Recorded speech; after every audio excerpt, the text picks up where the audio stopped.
memang membimbangkan sekiranya mereka ini berseorangan. Betul. Kalau nak tahu lebih jelas lagi, skizofrenia ni dia sebenarnya tentang keadaan di mana kita ni sebenarnya ni susah tau nak bezakan antara realiti dan juga khayalan. Kita nak fikir secara jelas tu, nak kontrol emosi tu susah.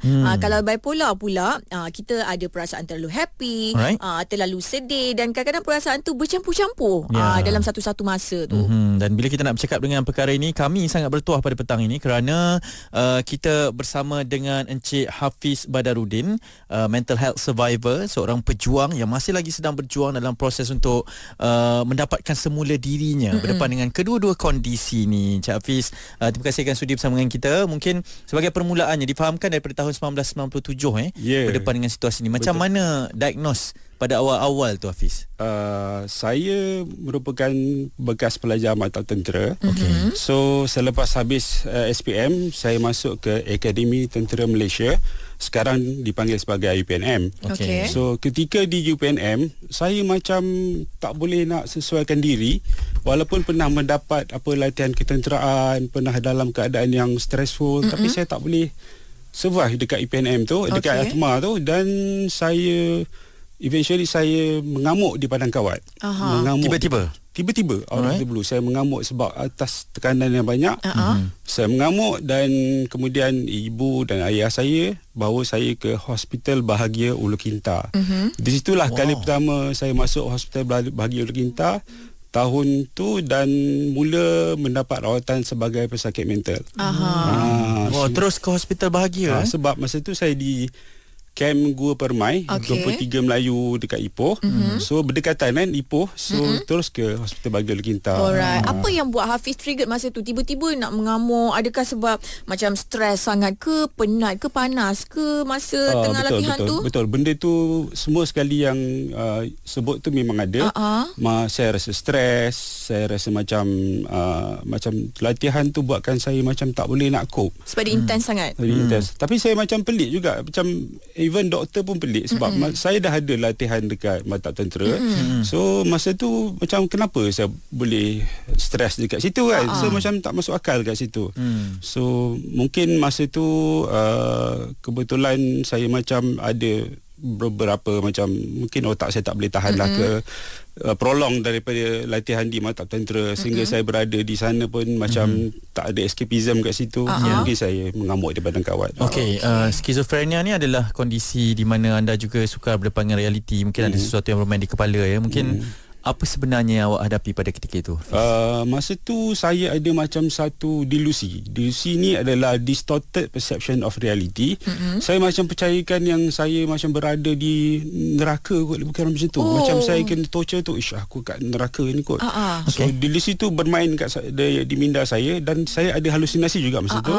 Saya macam bila saya sedih, bila saya nak mengadu tu, saya nampak, saya membayangkan wajah mak saya, dan saya macam mendengar suara dia kan, suruh bersabar, suruh bertahan. So perkara tu macam buat saya macam stres sebab saya nak keluar dari situ, tapi mak suruh sabar. Ada dekat situ sabar. Saya macam membayangkan wajah dia dan mendengar suara dia. Ini the moment sebelum mengamuk di padang kawat. The moment sebelum mengamuk dan selepas mengamuk. Masih ada.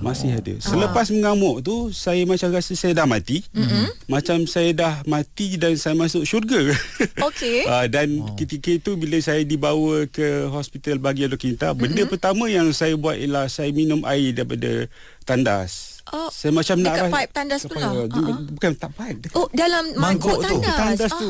Awak sedar? Saya sedar. Saya ingat lagi ni. Saya ingat saya macam berada di syurga, dan saya cakap ini mesti air sirap ni kan. Terus saya minum. Betul? Bukan ni. Maknanya awak antara sedar dengan tak sedar. Awak tahu benda tu macam tu air daripada mangkuk tandas kan, minum kan macam apa gula pula, tapi macam ada suara lain ke suruh minum? Bukan, dia bukan suara. Dia macam kepercayaan bahawa benda tu adalah benda yang paling betul yang saya buat masa tu. Pada ketika itu pada ketika itu. Tapi selepas dah sedar berapa lama lepas tu, kita sedarlah benda tu tak betul. Itu permulaan yang dikongsikan oleh Encik Hafiz. Banyak lagi yang kami nak bawakan, dan untuk pengetahuan juga yang mendengarkan kami ini tujuannya untuk memberikan kesedaran kepada semua yang mungkin kadang-kadang kita nampak biasa saja orangnya, tapi mereka berdepan dengan perang di dalam minda. Cool 101 Semasa dan Sosial.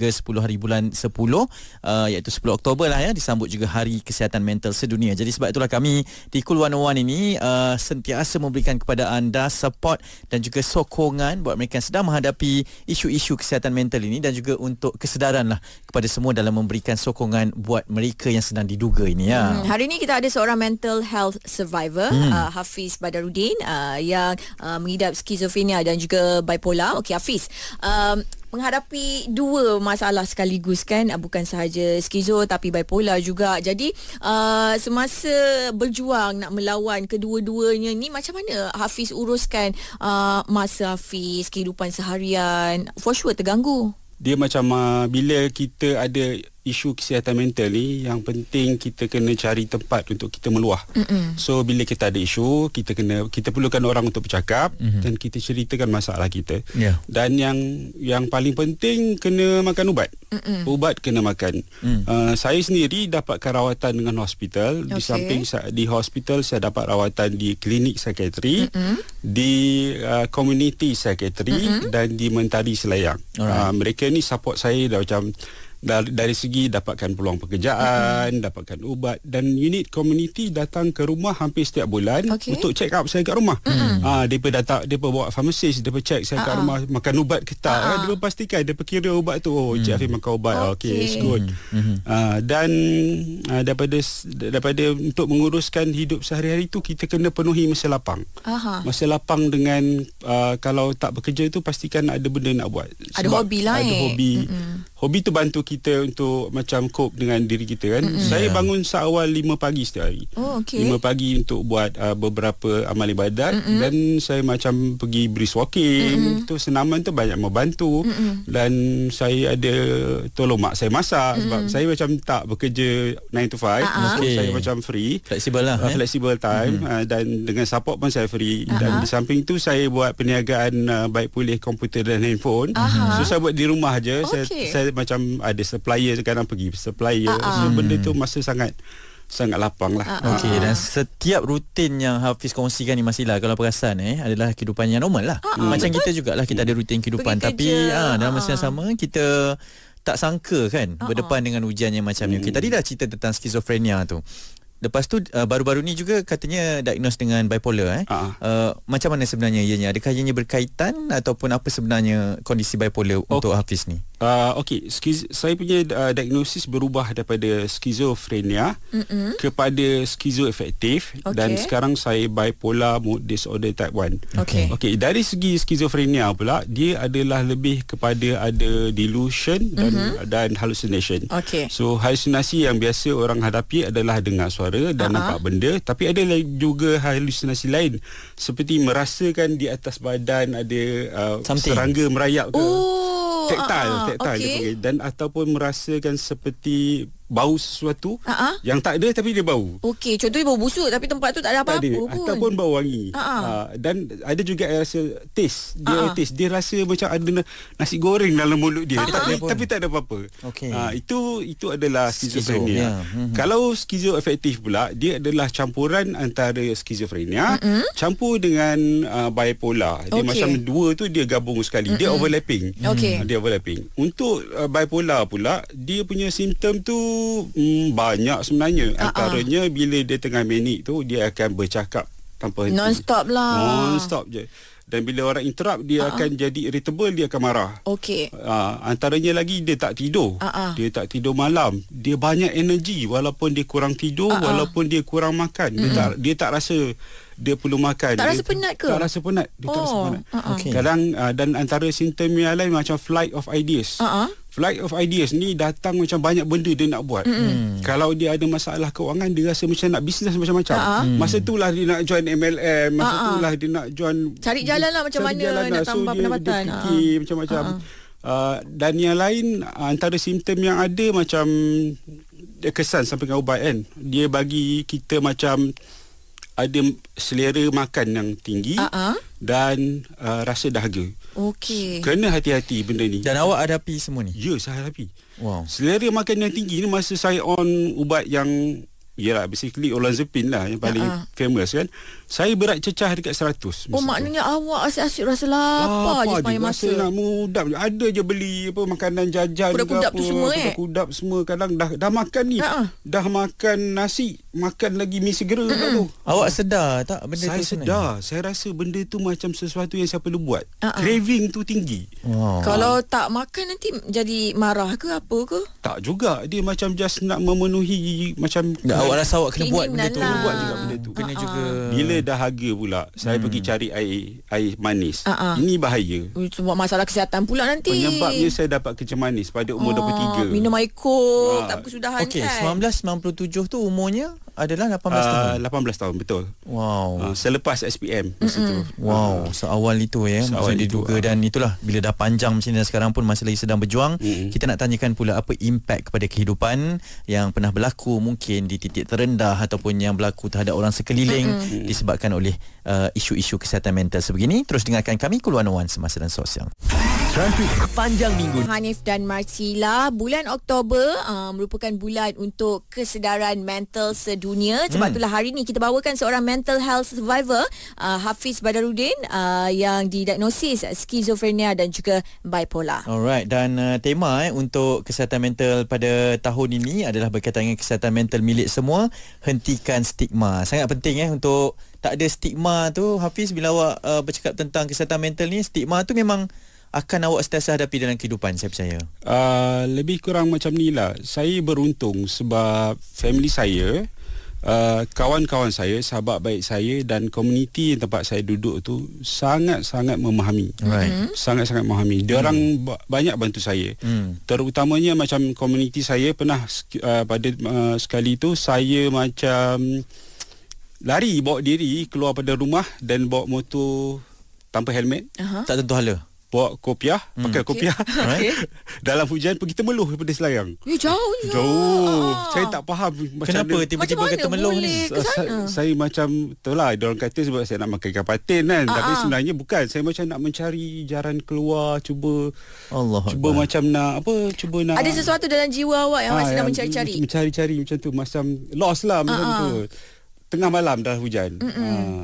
Lepas dah sampai Temeloh tu baru tersedar. Sampai Temeloh, phone saya masuk air dan ada LPT punya peronda datang. Dia tanya, "Cik, kenapa ni?" Saya sesat dah. Dengan berkopiah tu sampai ke Temeloh. Sampai Temeloh. Dan saya bagi tahu dekat dia, macam saya tolong hubungi ex saya, ex-wife saya, minta dia tolong bawa saya. So ahli komuniti datang daripada Selayang, dua kereta, seorang bawa balik motor, diorang bawa saya daripada Selayang, bawa ke hospital Selayang dan dimasukkan ke ward. Okey, itu support lah yang awak terima dan support. awak antara yang ialah bertuah lah sebab ada komuniti yang memahami. Kita nak cakap tentang impact daripada isu kesihatan mental yang awak hadapi ni dah berpuluh tahun dah saya percaya ni kan. Apa kejadian-kejadian yang pernah berlaku dalam hidup awak disebabkan oleh isu-isu ni? Saya pernah mohon kerja dan masa tu dekat satu, minta maaf lah, dia macam kerajaan. Tapi setelah saya bagi tahu dalam interview tu saya ada bipolar, so dia orang macam ada ahli panel yang macam tak kisah, tapi ada beberapa ahli panel yang macam tak setuju. Dia kata kami tak boleh terima awak dan saya rasa cari kerja lain lah. Itu yang memberi kesan pada saya dalam nak cari pekerjaan. Dan dalam banyak-banyak pekerjaan yang saya dah buat, saya ada masa-masa saya tak cerita saya ada penyakit mental sebab saya takut di reject. Betul. Kita perlukan kerja kan, kalau bos tahu dan macam mana. Betul. Tetapi ada seorang bos yang sangat baik. Okey. Saya bagi tahu dia saya ada penyakit mental, dia macam nak bantu. Macam masa tu saya on ubat apa saya ingat, maybe olanzapine kot. Saya akan bangun jam 11 pagi. Saya terus call dia, "Bos, saya tak boleh datang, saya bangun lambat." "Tak apa, you siap-siap, you datang restoran dulu, you makan, then you buatlah apa yang nak buat." Dia macam Very supportive lah. Dia very memahami. supportive, Dia kata nanti kita kena pindah negara dia sebab you kena cross the laut untuk sembuhkan penyakit you. Dia sanggup bawa saya pergi negara dia. Dan ini secara berseluruh mungkin Tak, atau yang dia betul-betul? serius. Ke mana Dia tu dia nak serius. bawa? Okey. Bangladesh. Bos saya seorang jutawan Bangladesh. Maknanya dia baik lah, dia faham Dia lah faham. situasi awak, dia tak judge lah kan. Dia tak judge. Okey, apa lagi perkara-perkara lain yang memberi impact? Contohnya lah kan, awak pernah tak overspend? Sebab yelah kadang-kadang kita susah nak kawal nafsu emosi kita kan. Okey, isu spendthrift ni atau berbelanja boros ni, dia adalah satu isu yang amat membimbangkan. Sebab pesakit bipolar memang ada benda ni. Dia macam dia ada satu excitement yang kita build daripada awal. Kita tengok iklan and then kita baca pasal produk tu dah excited dah.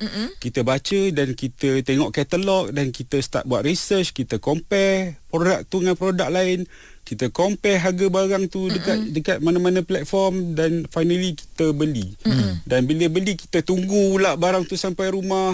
So dia macam satu proses yang penuh dengan keseronokan, tapi eventually bila barang tu sampai kita macam katalah kita menyesal. Okey. Dan kita tengok duit dah habis.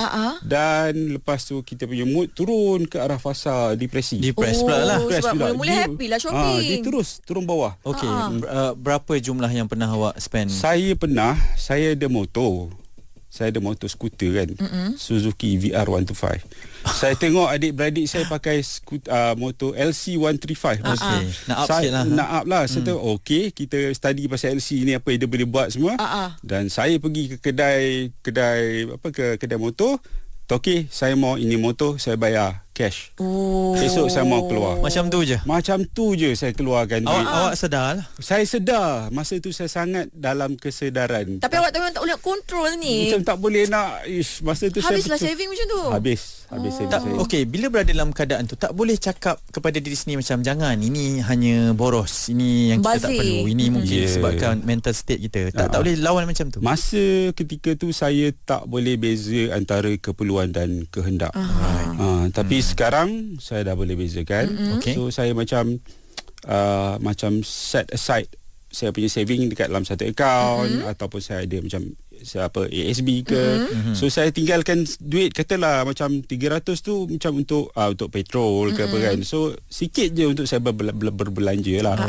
So stop lah yang online shopping ni semua. Jangan ada akaun lah. Jangan ada akaun. Jangan ada apa-apa app je lah kat dalam tu, kat dalam phone tu, bahaya Okey. tu. Bila kita cakap tentang sekarang ni, itu yang kita nak tanyakan sebab masih lagi dalam satu perjalanan untuk rawatan. Itu yang kita nak tahu apa yang sedang dilakukan oleh Hafiz, yang anda akan dengarkan kejap lagi di Kuluan Wan Semasa dan Sosial. Taklah kesihatan mental, kami sentiasa berada di sini untuk temani anda, dan sebab itulah kami bawakan kepada anda pada hari ini Encik Hafiz Badarudin, salah seorang pejuang lah dalam mental health survivor ini juga, yang sedang berjuang pada ketika ini. Dan difahamkan juga dari tahun 1997 kali pertama didiagnosis dengan isu skizofrenia, dan kemudian sekarang ni juga ada isu bipolar lah. Dan kita nak cakap tentang rawatan ni masih lah. Apabila bercakap tentang, yelah, tadi saya tertarik bila dia cakap ini bukan satu destinasi tau untuk survive ni, tapi satu perjalanan untuk mendapatkan rawatan ni juga. Maknanya Hafiz, sesiapa yang mengidap skizo dan juga bipolar ni, kita kena makan ubat tu untuk seumur hidup ataupun ada tempoh-tempoh tertentu? Basically sebagai orang yang ada skizofrenia dan ada bipolar, sebab dia boleh overlapping tau. So orang yang ada bipolar dia boleh ada psikosis juga dalam masa yang sama. Bila dia ada episod mania, atau bila dia relapse, dia boleh ada psikosis. Saya pernah ada satu simptom dia panggil grandiosity. Grandiosity ni macam kita rasa diri kita ni sampai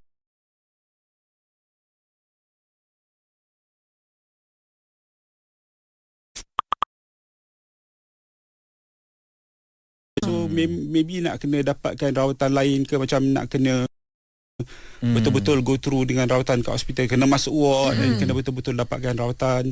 So apa yang kita boleh buat, ubat dia mampu mengawal gejala. Kadang-kadang gejala tu boleh berkurangan ataupun dia boleh hilang. So ubat ni memang kena ambil berterusan seboleh-bolehnya. Dan andai kata ada persepsi yang negatif, macam ada orang kata ubat ni jangan makan, dia drugs kan. Itu banyak, itu common. Itu orang cakap kat saya, ubat jangan makan, ni drugs kan. Orang pandai nak ajar macam tu. saya pernah berhenti ubat sebenarnya. Lepas tu? Saya pernah berhenti sendiri. Dalam masa 6 hari saya ke dalam ward.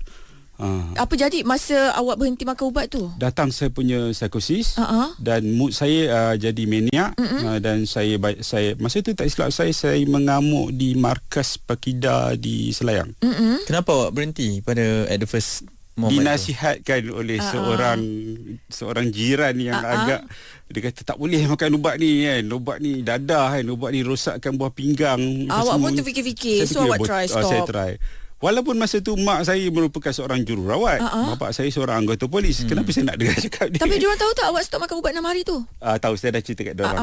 Okey, baik. Hafiz, mungkin yalah bila nak dapatkan ubat tu adalah step yang dah berlaku kan. Cuma untuk mereka yang didiagnose ni ataupun yang mungkin tak sedar, mereka sedang berjuang di peringkat awal dulu masa mula-mula tu. Apa perkara pertama mereka perlu lakukan, Hafiz, untuk mendapatkan rawatan itu? Kemana harus dia pergi tu? Okey, dia biasanya isu kesihatan mental ni dia ada macam poor mental health dan lagi satu is mental health punya disorder lah. Okay. So sementara kita masih ada poor mental health ni, kita ada isu kesihatan ni, kita dapatkan profesional yang kita boleh bercakap dan kita cuba selesaikan isu tu. Kaunselor ataupun macam kami support warrior pun boleh dan ataupun kalau dah ada simptom ataupun gejala yang macam berterusan yang nampak jelas, kena pergi dapatkan rujukan ke hospital pakar ataupun macam hospital yang ada jabatan psikiatri. Dia punya step dia macam pergi ke klinik kesihatan dan bagi tahu pada staff tu saya rasa saya ada mental health issue. Awak sendiri kena sedar dulu. Kena sedar. Dan in fact kalau kita beritahu kawan-kawan kita ke pasal kita punya gejala ni, kita rasa tak betul ke, dan maybe diorang boleh bertemankan kita untuk bawa. Betul. So dapatkan rujukan ke hospital dan nanti doktor pakar akan nilaikan kesihatan kita. Okey, Hafiz. Okey, kalau bipolar ni kita tahulah emosinya tukar-tukar kan, tak stabil kan. Kalau skizo ni dia lebih agak berbahaya sikit lah sebab kita terdengar suara-suara ataupun berhalusinasi. Awak pernah tak cuba nak cederakan diri awak sendiri ataupun awak cederakan orang ke? Okey, cederakan diri sendiri macam hampir tak ada. Sebab saya macam untuk cederakan direct lah. Tapi macam masa saya ke Temeloh tu memang saya bawa motor laju-laju pun. So itu membahayakan diri awak lain. langsung tak fikir kalau apa-apa jadi aksiden ke apa, tak ada lah. Tak fikir. Speed saya masa tu rasa 1.5. Laju betul. Ini dengan motor LC yang baru beli tu. Dengan berkopiahnya. Okey, wow, itu sampai tahap yang awak tak kisah tentang keselamatan diri lah. Tapi cederakan orang dari satu segi macam saya pernah cederakan, macam saya pernah tak ada lah cedera sampai terluka tak. Saya pernah dalam ward ketika saya tengah tak stabil, ketika rawatan belum bermula, saya pernah tumbuk, tendang staff dan doktor. Okey. Saya pernah di dalam ward. Sebab apa? Awak rasa stres? Awak marah dengan dia? Saya marah sebab satu, staff tu kata saya bawa handphone, padahal saya tak bawa. Dia macam ada benda yang provoking lah. Benda yang provoking dan yang trigger yang provoking, yang trigger kita dan kita bertindak lah. So lepas tu diorang macam ambil saya letak kat katil dan diorang cuba macam ikat dan inject supaya saya tenang, dan bila dah tenang diorang release saya macam tu. Itulah bila cakap tentang satu yang triggered itu, kita pun nak tanya juga berkenaan dengan peranan masyarakat daripada sudut pandang awak lah. Maksudnya apa yang kami ni sebagai masyarakat boleh lakukan. Itu yang saya nak tanyakan kejap lagi. Boleh terus dengarkan Cool 101 Semasa dan Sosial. Ke bipolar, dan kita ada seorang mental health survivor, Encik Hafiz Badarudin. Okey, Encik Hafiz, kalau kita nak kongsikan maksudnya kondisi sekarang ni, nak tahu betul-betul ni sebagai orang yang dah bercakap, memberikan kesedaran juga, macam mana state of mind Cik Hafiz sekarang ni kalau nak diberitahu kepada pendengar ni? Alhamdulillah, saya stabil dan saya masih on medication. Ada medication yang saya makan setiap malam, dan saya ada injection setiap bulan. So injection tu untuk backup supaya kalau ada sebarang kebocoran ataupun ada sebarang isu, dia backup yang ubat tu. Dan selain daripada saya ada bipolar, saya juga ada kecil manis, darah tinggi, high cholesterol, efek dia tu lah ya. Bell palsy, ada cataract. So benda-benda ni memang banyaklah penyakit saya. Sekali saya makan ubat adalah sebanyak 24 biji. Okey, setiap hari? Setiap hari, setiap malam. Okey, setiap malam 24 biji ubat perlu dimakan Okey, Encik Hafiz juga kita tahu salah seorang support warrior di mana kita ada support app yang membantu untuk mereka yang mengalami masalah-masalah kesihatan ni. Jadi sebagai seorang support warrior membantu mereka-mereka yang sedang bertarung kan dengan isu kesihatan mental ni, Hafiz pernah tak rasa macam terbeban? Yelah, kita sendiri pun belum sepenuhnya pulih, kita nak tolong orang lain pula, nak dengar masalah orang lain pula. Dari segi terbeban tu, saya macam tak pernah rasa macam tu. Saya rasa saya lebih rasa bersyukur saya boleh bantu orang lain. Saya rasa saya lebih happy dan saya rasa apa yang saya alami sebelum ni dapat saya gunakan saya punya lived experience tu untuk bantu orang lain. So saya banyak kepada macam saya suka buat benda ni. Dan masa kerja saya dengan support pun sangat fleksibel. Alright. Fiz, bila kita cakap tentang kesihatan mental, sebagai masyarakat, maafkan saya menggunakan istilah ini, kita menganggap itu orang gila. Kan? Dan sebagai masyarakat kita, yalah, ada stigma macam tu. Kita faham mungkin anda tak gemar dengan istilah tu juga. Apa yang masyarakat ni boleh lakukan untuk membantu turut bersama-sama dengan perjuangannya, Fiz? Sebenarnya gila ni adalah satu istilah yang agak kuno. Kuno dan lama. Sebab orang dulu dia macam tak tahu, bila tengok tingkah laku yang luar biasa daripada orang tu, dia kata orang tu gila. Tapi sekarang dengan dah moden dan kita ada kesihatan mental, so kita macam boleh tahulah dengan tambah knowledge, tambah kesedaran, kita boleh bagi support pada kawan-kawan kita atau ahli keluarga kita. Dan saya sarankan memang ada orang macam bagi tahu yang sakit mental ni sebenarnya kena pergi jumpa ustaz dan sebagainya kan. Padahal sebab saya sendiri memang ambil dua rawatan tu. Saya pergi doktor, saya pergi hospital, dapatkan terapi, kaunselor semua tu, dan saya juga pergi jumpa juga ustaz, dapatkan beberapa tips macam mana nak improve amal ibadat semua. So memang kena ada ni lah. Cuma jangan, kalau boleh, kalau ada isu kesihatan mental tu, janganlah pergi ustaz semata-mata, tapi pergilah dua-dua. Seimbang lah ya. Seimbang lah. Dan yang penting kena ada financial punya stability juga sebenarnya. So kalau ada masyarakat yang boleh bantu dengan memberi peluang pekerjaan, itu adalah lebih baik. Sebab kita bukan nak duit semata-mata. Ya, kita nak kerja. Kita kena survive juga kan. Survive, betul-betul. So kalau ada beri peluang pekerjaan, bantu kami dapatkan pekerjaan, itu lebih baik. Saya sendiri adalah penerima bantuan daripada Jabatan Kebajikan Masyarakat, dipanggil allowance pekerja cacat ataupun allowance untuk OKU. So saya macam, di samping saya kerja, saya dapat allowance sebulan sebanyak 400.5. Ada bantuannya jugalah. Ada bantuan juga daripada masyarakat. Dan lebih penting masyarakat untuk mendengar kisah dan juga keluhan kalian, jangan hanya untuk judge sajalah ya. Lebih kepada inklusif lah. Includekan kami dalam komuniti, dan kalau kami pergi surau, bawa kami sama-sama dengan majlis, ajak kami pergi yasin, tahlil lah, apa yang orang join aktiviti-aktiviti komuniti biasalah kan. Komuniti tempat saya offer kat saya untuk ada satu tanah untuk berkebun, dan alatan berkebun dan baja disponsor oleh YB. So every time saya nak pergi kat situ, dia ajak saya turun, kadang ada yasin, tahlil, dia ajak saya join. Ada family day ke, boleh join. Dia orang include saya dengan aktiviti. Tak mengasingkan tak lah mengasingkan. awak. Itu yang perlu dibuat lah oleh masyarakat. Dan lagi satu, Marcella tertanya-tanya, selalunya orang cakap kan, kita kalau seseorang tu ada masalah, kita kena jadi pendengar yang baik. Untuk awak yang mengalami masalah mental ni, ciri-ciri pendengar yang baik yang macam mana tu sebenarnya? Adakah kita bila mendengar masalah, kita kena bagi nasihat sekali ke, ataupun dengar je? Awak nak macam tu? Okey, sebagai pendengar yang baik, saya guna beberapa prinsip of peer support worker. Peer support prinsip ini, dia macam, yang pertama kena build connection dengan orang yang kita dengar tu.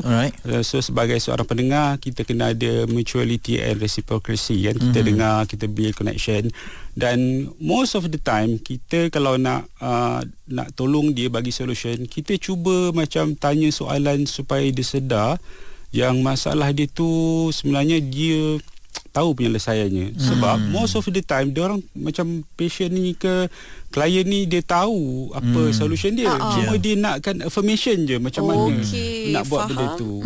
Dan kita boleh macam fokus pada klien tu punya kekuatan dia. Kalau dia ada masalah kewangan, kita tanya je ada motor tak, ada, boleh tak buat hantar makanan. Kita just bantu dia macam tu lah. Alright. Instead of macam kita bagi dia cash every month ke, tak boleh itu lah. macam tak boleh lah. Jangan hanya bagi ikan lah, bagi pancing Bagi untuk pancing, dapatkan ikan itu tu. tepat sekali. Okey, baik Cik Hafiz, semoga terus berjuang. Ini perjalanan yang panjang, mencabar. Kami tak rasa Cik Hafiz adalah orang yang hebat dalam merasakan perjuangan ini. Semoga terus dipermudah segala urusannya. Amin ya rabbal alamin. Dan kepada anda yang mungkin sedang berperang dengan isu kesihatan mental, pastikan anda mendapatkan rawatan dan jangan lupa jugalah untuk luahkan segalanya dengan orang yang terdekat kan, sebab